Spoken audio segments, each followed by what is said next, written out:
What is up, y'all? Today we are doing a review of yesterday's workout. We're just going to do basically a walkthrough of the entire video, and I'm going to kind of explain the idea behind each exercise, rep ranges, things like that. So for our first exercise, we are doing lat pull downs using the mag grip, which is that grip where my hands, you can see, are sideways. It's not an overhand or an underhand. It's a neutral hand grip. I like the feeling for this guy. Not every gym has them, so if you would prefer, or if you only have the option to do a straight bar, then I would do overhand. That's typically what I do if I don't have access to the mag grip. But for this guy, you just want to make sure that you're pulling the bar all the way down, tapping your chest, and then controlling the weight going up. You don't just let it pull you up. You want to let it go up nice and slow, and then bring it all the way down. So we can see a little bit better here now that the pump cover's off, that I'm driving the elbows down, and I'm bringing them as far down as I can until that grip hits my chest, and that's typically what you want to go for. So the first two sets were warm-ups. This is my first working set. Typically, for my working sets, I work until I'm close to failure or I hit failure, where I can't do another complete rep. I like to work in the 8 to 12 rep range, which means that somewhere in between 8 reps and 12 reps, I am hitting failure, or I'm hitting that close to failure point.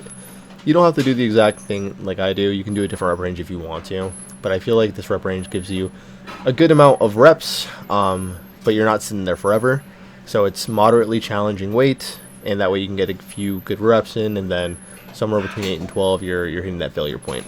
That's what feels the best for me, but again, adjust it to whatever you like. I just feel this is good for hypertrophy. This is good for the muscle building goal that I have in mind, so that's why I do it.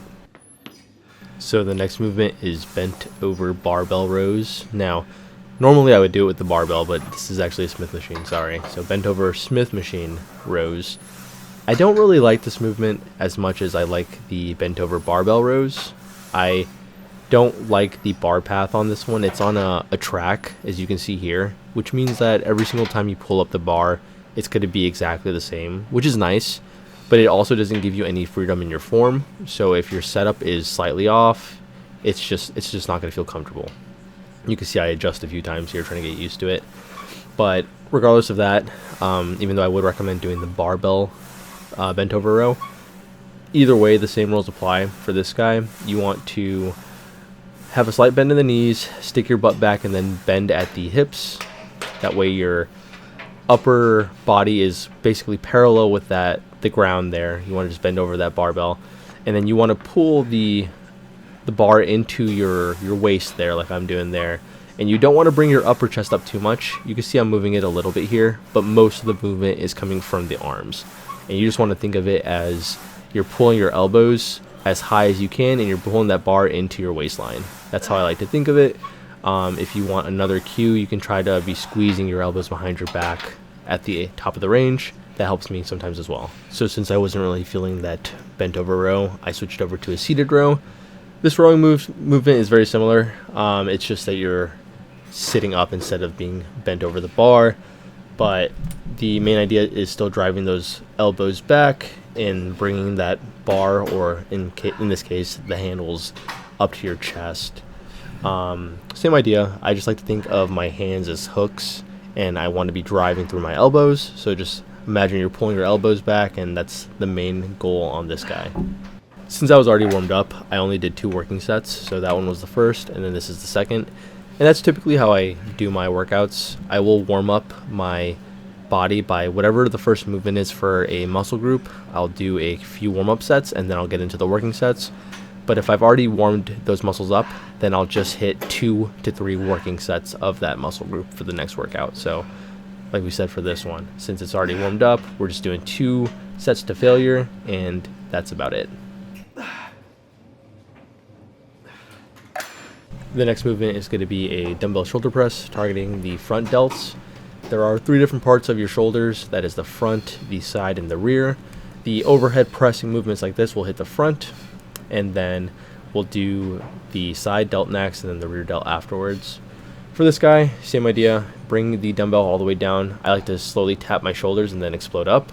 Just make sure you control that weight, because it is a dangerous movement if you're not careful. If you have some heavy dumbbells and you come down wrong, you can very easily tweak your shoulder and hurt yourself. So just make sure you're being careful.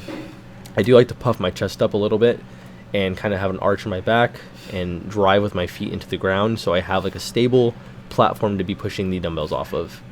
But yeah, this is our second set here. The first one was a warm-up. This one was kind of like an interim set with the 50s, and then we do one more set here.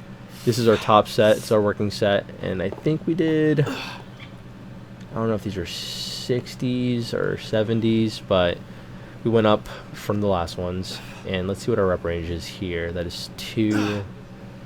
Focusing on coming down slowly. 3.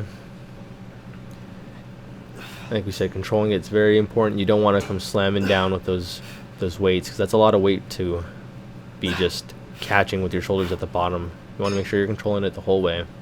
There you go. Yeah, that was pretty good. That was, I think, one shy of 8. I think we were at 7 there, so slightly below the rep range I like to be in, but pretty close. And next we have dumbbell lateral raises. The main focus I have on this one is I like to choose a weight that is light, because the side delts, they're not a big muscle. They do not take a lot of weight to reach failure, and messing up the form on these is very easy. There's a way to set this up with the cable to make it a little bit easier if you do struggle with doing it with dumbbells, but since we're doing it with dumbbells here, the cue I would keep in mind is to, when I'm bringing the dumbbells up, I try to think as if I am pushing the dumbbells out from me. So I want to push them as far out as I can while I'm raising it, kind of making as big of an arc with my arms as I can. And that helps me focus on targeting the side delt. And you should be able to feel it when you're doing these. Once you start getting close to failure, you should be able to feel that these are hitting your side delt. It's kind of hard to explain the feeling unless you do so, but I'd say start off with the lightweight, something that you can do pretty easily, and just focus on the form. Get a lot of reps in at the beginning just so you can get used to what it's supposed to feel like, and then once you have a good idea, you can bump up the weight and do a lower rep range. But until you're at that point, I definitely would recommend practicing, because it's an easy exercise to mess up. And this next workout is rear delt flies. So I like to do this on the pec deck machine. You just have to flip on the seat and move the handles so they're all the way back, and you should be able to do this on most pec deck fly machines.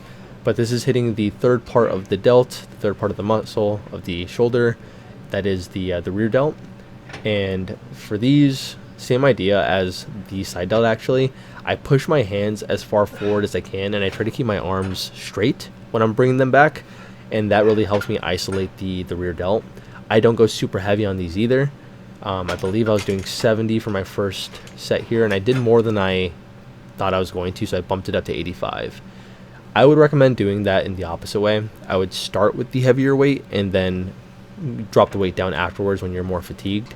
I just started too light. I should have started at 85 and then went to 70, but you know, that's what we do this for. The VOD reviews, we see our mistakes and we learn from there. But yeah, just start with the lower weight and just really get a feel for the movement, just like the other one. And once you feel comfortable with the feeling of it and how it's supposed to feel when you're actually performing the exercise, then you can bump up the weight.